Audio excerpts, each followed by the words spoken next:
Hello students, good morning. So today we are going to discuss about the observation method. Already we had discussed about the observation part 2 where I had included the meaning of observation, then definition of observation, then the types of observation. So in this part, I'm going to discuss about the non-participant observation. So, what is non-participant observation?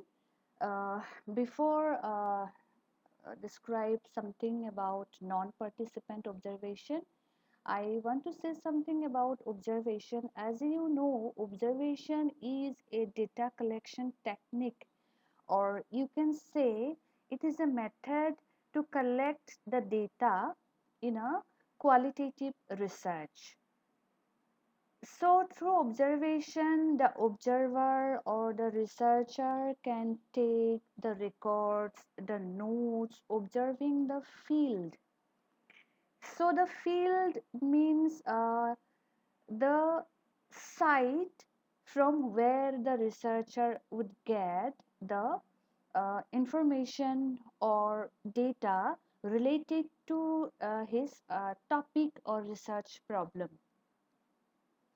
So, there are various kinds of observation. We have already discussed about the participant observation. So, what you had get in participant observation is that participant observation, the observer or the researcher gets directly involved in the phenomena. The group whom he is studying, he will go to that village or maybe that organization that could be an institution. তো সেইখন ফিল্ডত গৈ পেলাই সেইটো চাইটত গৈ পেলাই তেওঁ যিটো গ্ৰুপক ষ্টাডি কৰে সেই গ্ৰুপটোৰ লগত ডিৰেক্টলি ইনভলভমেণ্টত আহে, এটেচড হয়, সেই গ্ৰুপৰ মেম্বাৰ হয়, and the most important thing is that he participates in the group activities, and that is called participant observation. So তাৰ ঠিক অপজিটটো হৈছে non-participant observation. So in non-participant observation, the observer or the researcher observes from distance instead of directly attached to a group. So non-participant observationত কি হয়, ৰিচাৰ্চাৰজনে সেইটো গ্ৰুপত যাব, সেইটো এৰিয়াত যায়, সেইটো চাইটত যাব, তেওঁ কিন্তু ডিৰেক্টলি এটেচ নহয়। ডিৰেক্টলি এটেচ নহয় ইন দ্য চেন্স কি সেই গ্ৰুপটোৰ লগত বহিব, একেলগে কথা পাতিব, কাৰণ ডেটাখিনি ল'ব লগা হ'লে he should take some kind of notes, some kind of records, but he never gives his full-fledged participation in the process and the group activities. So participation বুলি কোৱাৰ লগে লগে he should have to participate in group activities, which is happen in participant observation. কিন্তু non-participant observation, as the word saying that the non-participant. So what is the meaning of non-participant? This means he is not he is not giving his participation in any activities. So সেইটোৱে হৈছে non-participant observation. So non-participant observationত observer জনে, researcher জনে in a distant, far away, আৰু সেই distance maintain কৰি পেলাই তেওঁ কি কৰে, ডেটাখিনি collect কৰে. Then the definition, this definition is given in the encyclopedia.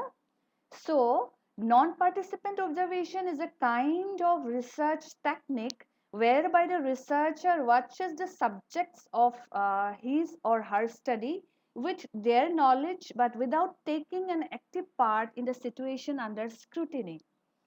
So এইখিনি already আমাৰ discuss হৈছে, তথাপি মই definitionটো আকৌ এবাৰ কৈ দিছোঁ. So it is a research technique, it is a research method. So তাত কি হয় যে researcher watches the subjects মানে যিটো গ্ৰুপ লৈছে, যিটো organization maybe, যিটো institution তেওঁ ল'ব, তো তেওঁৰ subjectsখিনিক তেওঁ কি কৰিব, study কৰিব with their knowledge. তেওঁলোকে সেই কথাটো গম পাব যে okay, we are being observed by that person, অৰ্থাৎ আমাক তেওঁ observe কৰিব আহিছে, আমাৰ চিটুৱেশ্যনটো তেওঁ চাব আহিছে, গতিকে সেই ছাবজেক্টছবিলাকে গম পায় যে অবজাৰ্ভাৰজনে ৰিচাৰ্চাৰজনে তেওঁলোকক চাবই আহিছে, but without taking active part in the situation. কিন্তু সেই চিটুৱেশ্যনটোত তেওঁ কি নকৰে, এক্টিভলি পাৰ্ট নলয়, কোনো পাৰ্টিচিপেশ্যন তেওঁৰ নাথাকে। তো সেই মানুহখিনিক হয়তো এতিয়া নন পাৰ্টিচিপেণ্ট অবজাৰভেশ্যনত কি হয়, তেওঁ গোটেইখিনি ডিভাইচ লৈ যাব লাগিব। It may be filming device, it may be tape, it may be recorder, it may be mobile, anything else which can record the data. Pen and নোটবুকটো নিবই লাগিব, গোটেইখিনি ডেটা ৰাইট ডাউন কৰিবই লাগিব, but most importantly he has to film the whole phenomena, whole situation there. So যিটো situation তেওঁ scrutiny কৰিব বিচাৰিছে, সেইটোত তেওঁ এক্টিভলি পাৰ্ট নলয়, কিন্তু এটা ডিষ্টেঞ্চ মেইনটেইন কৰি পেলাই তেওঁ কি কৰে, ডেটাখিনি কালেক্ট কৰে। চ' বুজি পাইছা নিশ্চয়? Then merits, yes, there are some merits or advantages. So number one, although observer himself never attached to the group, but the objectivity maintained. The most important thing is, ইয়াত কি হয় আটাইতকৈ গুৰুত্বপূৰ্ণ কথাটো হ'ল, what more important in non-participant observation is that it doesn't create some kind of throw-offs between the researcher and the subjects which are being observed by the researcher. So the researcher জনে তেওঁলোকৰ লগত ইমান attachmentত নাহাৰ ফলত কি হয়, researcher জনে objective হৈ পেলাই, objective মানে তাত তেওঁৰ কোনো ধৰণৰ কি নাথাকে, subjective কথাবিলাক নাথাকে, অৰ্থাৎ সম্পূৰ্ণ নিউট্ৰেল হৈ পেলাই, সম্পূৰ্ণ ন্যায়পৰায়ণভাৱে কোনো ধৰণৰ কাৰো প্ৰতি বায়াছনেছ নৰখাকৈ ডেটাসমূহ কালেক্ট কৰাৰ ফলত কি হয়, এটা ৰিলায়েবিলিটি থকা আৰু এটা অবজেক্টিভিটি থকা ৰিচাৰ্চ এটা সম্পূৰ্ণ হ'ব পাৰে। আৰু ৰিচাৰ্চত আটাইতকৈ ডাঙৰ কথাটো হ'ল যে আমি অবজেক্টিভিটিটো মেইনটেইন কৰিব লাগিব, তাৰ ৰিলায়েবিলিটিটো থাকিব লাগিব। চ' ৰিলায়েবিলিটি, কোনোবাই মোৰ ৰিচাৰ্চটোৰ ওপৰত বা তোমাৰ ৰিচাৰ্চটোৰ ওপৰত কোনোবাই ৰিলাই কৰিব পাৰিব লাগিব। চ' ৰিলাই কেতিয়া কৰিব পাৰিব, যেতিয়া ডেটাখিনি আমাৰ একিউৰেট হ'ব। চ' ডেটাখিনি কেতিয়া একিউৰেট হ'ব এণ্ড চাইণ্টিফিক হ'ব, যেতিয়া আমি অবজেক্টিভিটি মেইনটেইন কৰিম। অবজেক্টিভিটি মেইনটেইন তেতিয়া হ'ব যেতিয়া আমি সম্পূৰ্ণ চাইণ্টিফিক মাইণ্ড এটা লৈ পেলাই, সম্পূৰ্ণ ৰেচনেল মাইণ্ড এটা লৈ পেলাই, কাৰো প্ৰতি চিম্পেথি নৰখাকে, এম্পেথি নৰখাকে আমি কি কৰিব লাগিব, ডেটাখিনি কালেক্ট কৰিব লাগিব। So' this is one of the most important merits of non-participant observation. Then number two, less emotional involvement of the observer leads to accuracy and greater objectivity. প্ৰথমটোৰ লগত অকমান একেই যদিও ইয়াত ইমোশনাল ইনভলভমেণ্টৰ কথা কৈছে। চ' যিহেতু নন পাৰ্টিচিপেণ্ট অবজাৰভেশ্যন ডেফিনিশ্যনত আমি পাই গৈছোঁ, মিনিঙত আমি অলৰেডি পাই গৈছোঁ যে লেছ ইমোশনাল ইনভলভমেণ্ট থাকে, because he will gather the data in a distant mode, তেওঁ ডিষ্টেঞ্চ মেইনটেইন কৰিব। চ' ডিষ্টেঞ্চ যেতিয়া তেওঁ মেইনটেইন কৰিব, তেতিয়াহ'লে তেওঁৰ ইমোচনেল ইনভলভমেণ্টটো নাথাকে। তেওঁলোকৰ লগত কোনো গ্ৰুপ এক্টিভিটিজবিলাকত পাৰ্টিচিপেট নকৰাৰ ফলত, তেওঁলোকৰ সেই প্ৰচেছবিলাকত পাৰ্টিচিপেট নকৰাৰ ফলত কি হয়, তেওঁৰ সেই ইমোচনেল ইনভলভমেণ্টটো নাথাকে। আৰু ইমোচনেল ইনভলভমেণ্ট নথকাটোৱে হৈছে এজন ৰিচাৰ্চৰ গুড চিমটম, চাইন। ত' এই বস্তুটোৱে কোনটো ক্ষেত্ৰক লিড কৰে, এই মানে যিটো ইমোচনেল নোহোৱা যিটো তেওঁৰ মাইণ্ডছেট, সেইটোৱে কি কৰে, এটা একিউৰেট আৰু অবজেক্টিভিটি থকা ৰিচাৰ্চ গেডাৰ কৰাৰ কাৰণে তেওঁক সহায় কৰে। Then number third, having secondary relationship with the group, so the information are collected entirely. চ' এটা গ্ৰুপৰ লগত ডিৰেক্টলি তেওঁ ৰিলেশ্যনত নথকাৰ ফলত কম সময়ৰ ভিতৰত বেছি সংখ্যক মানুহৰ পৰা, বেছি সংখ্যক এৰিয়াৰ পৰা আমি কি কৰিব পৰা যায়, ডেটা কালেক্ট কৰিব পৰা যায়। বিকজ পাৰ্টিচিপেণ্ট অবজাৰভেশ্যনত কি হয়, আমি এটা গ্ৰুপক তেওঁলোকৰ গোটেই ডে টু ডে এক্টিভিটিজখিনি চাওঁ, আৰু তাৰ কাৰণে ডিৰেক্টলি পাৰ্টিচিপেট কৰিব লগা হয়, এক্টিভ পাৰ্টিচিপেশ্যন লাগে। চ' এক্টিভ পাৰ্টিচিপেশ্যন কৰাটো এটা এক্সটেনচিভ এক্টিভিটি হৈ যায়, এক্সটেনচিভ আৰু প্লাছ কম্প্ৰেহেনচিভ ষ্টাডি হৈ যায়। তেওঁলোকৰ গোটেই এলিমেণ্টছবিলাক চাব লগা হয়, তেওঁলোকৰ গোটেই থিংকিং প্ৰচেছ, তেওঁলোকৰ বিহেভিয়াৰ, তেওঁলোকৰ কথা বতৰা গোটেইখিনি মাইনিউট ষ্টাডি কৰাৰ ফলত কি হয়, বেছি সময়ৰ প্ৰয়োজন হয়। আৰু তাতকৈও ডাঙৰ কথাটো হ'ল যে পাৰ্টিচিপেণ্ট অবজাৰভেশ্যনত কেতিয়াবা ৰিচাৰ্চাৰজনৰ হয়তো চিম্পেথি আহি যাব পাৰে কোনোবাটো গ্ৰুপৰ প্ৰতি, তেওঁ ইম'চনেলি এটেচড হৈ যাব পাৰে। ত' তেনেকুৱা হোৱাৰ ফলত ৰিচাৰ্চটো সম্পূৰ্ণ অবজেক্টিভ ৰিচাৰ্চ এটা হোৱাৰ ক্ষেত্ৰত ব্যাঘাত জন্মাব পাৰে।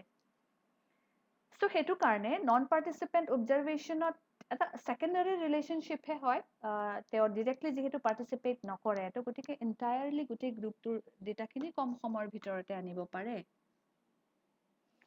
Through non participant observation the research remains very smooth.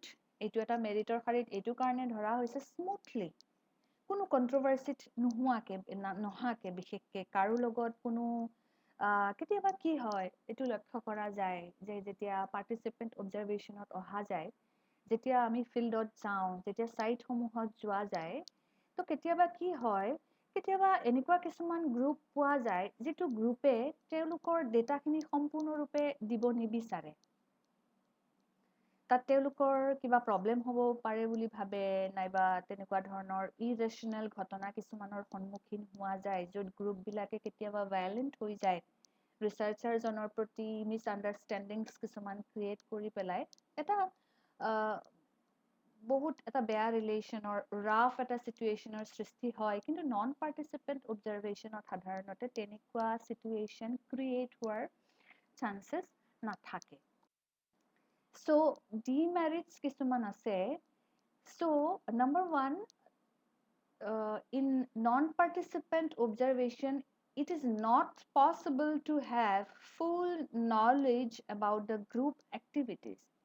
হয়, এইটো এটা আমাৰ ডিমেৰিট বা ডিসএডভান্টেজ হয়, যে কি হয়, যিহেতু তেওঁ সেকেন্ডাৰী ৰিলেশ্যনশ্বিপ মেইনটেইন কৰে, he maintains a secondary relationship with that group or with that organization, with that institution, and that is why it is not possible for him to have the full knowledge about the group activities.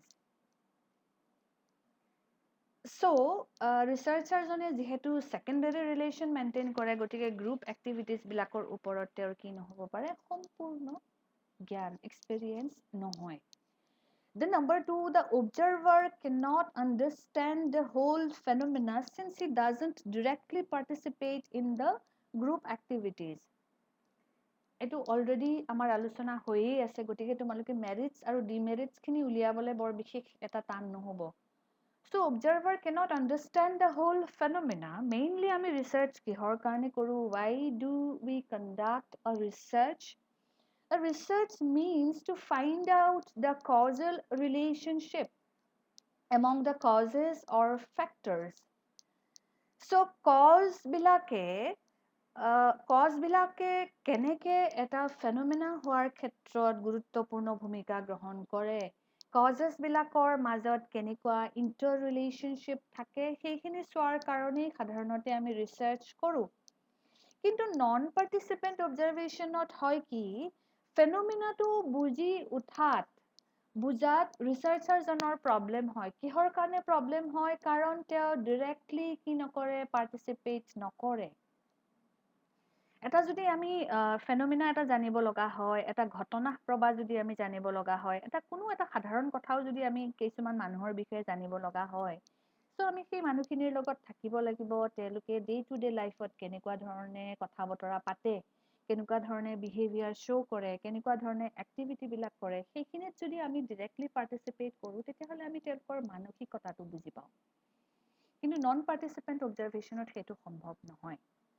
আৰু সেইটো কাৰণে number 3 কি কৈছে, cannot get a real and deep insight into the phenomena. আৰু সেইটো কাৰণে ৰিচাৰ্চাৰজনৰ কি নহ'ব পাৰে, ডিপ ইনচাইট নহ'ব পাৰে, বোধ হেৰিটো কমি যাব সেই ফেনোমেনাটো সম্পৰ্কে, যে what are the causes are causing to happen that environment, such type of adverse environment, কিহৰ কাৰণে সেই তেনেকুৱা ধৰণৰ বেয়া সমস্যাবিলাকৰ সৃষ্টি হৈছে। তো আমি সাধাৰণতে ৰিচাৰ্চত কি কৰোঁ, যে কোনটো বস্তুৱে মানৱ সমাজক বা ছ'চাইটিখনক বেয়া কৰিছে। সমস্যা কাক কয়? যিটো নেকি ভাল নহয়, যদি ভালেই হয়, যদি গোটেইখিনি চিটুৱেশ্যন ভালেই আছে, তেতিয়াহ'লে সেইখিনিতো আমাৰ সমস্যা নহয়। মেইনলি সমস্যা কোনখিনি, যিখিনিয়ে নেকি মানৱ সমাজৰ বেয়া কৰিছে। চ' সেইখিনি চাবৰ কাৰণে আমি কি কৰিব লাগিব, কজেছবিলাক চাব লাগিব। কজ নথকাকেতো ইভেণ্ট এটা হ'ব নোৱাৰে। কাৰণ নোহোৱাকে, চায়েন্সৰ এটা মূল কথাই হৈছে যে কাৰণ নোহোৱাকে কোনোতো ঘটনাই নঘটে। তো ছ'চিয়েল চায়েন্সতো একেই কথা। পিয়'ৰ চায়েন্সত যেনেকে কয় যে কাৰণ নোহোৱাকে কোনো ঘটনা প্ৰবাহ ঘটিব নোৱাৰে, তো ঠিক তেনেদৰে ছ'চিয়েল চায়েন্সৰো যিমানবিলাক বিষয়বস্তু থাকে, সেই বিষয়বস্তুসমূহৰো এটাই মাত্ৰ কথা, without reason there can be no' phenomena or no' event. So' সেইটো কাৰণে আমি কি কৰিব লাগে, অবজাৰভেশ্যন সেইটো কাৰণে কৰা হয়, কিন্তু নন পাৰ্টিচিপেণ্ট অবজাৰভেশ্যনত সেইটো মিচিং থকাৰ ফলত কেতিয়াবা তেওঁৰ ৰিচাৰ্চাৰজনৰ বা অবজাৰভাৰজনৰ কি নহ'ব পাৰে, ফুল ইনচাইটনেছটো নাথাকিব পাৰে।